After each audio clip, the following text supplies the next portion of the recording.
తిరుపతి జిల్లాలో గత నెల 31న జరిగిన చోరీ కేసును పోలీసులు ఛేదించారు. ఉబులవారిపల్లి మండలం బొంతవారిపల్లిలోని ఓ ఇంట్లోకి చొరబడ్డ దొంగలు ఇద్దరు మహిళల చేతులు కట్టేసి దొంగతనం చేసినట్లు డీఎస్పీ శ్రీనివాసరావు వివరించారు.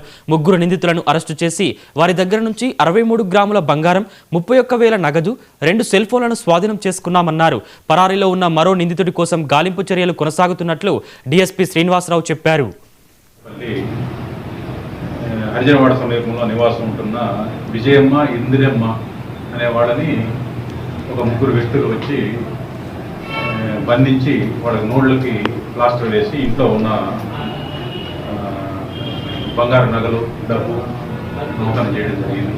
దానిపైన ఉబులవారిపల్లి పోలీసులు కేసు నమోదు చేయడం జరిగింది. ఆ కేసులో మహేష్ మరియు శ్రీనివాస్, రూరల్ సిఐ గారు శ్రీనివాస్ ఈ ముద్దాయిల్ని ఆనవాళ్ళని గుర్తించడం జరిగింది. తిరుపతి జిల్లా గౌరవ ఎస్పీ శ్రీ సుబ్బరాయుడు సారు గారి యొక్క ఆధ్వర్యంలో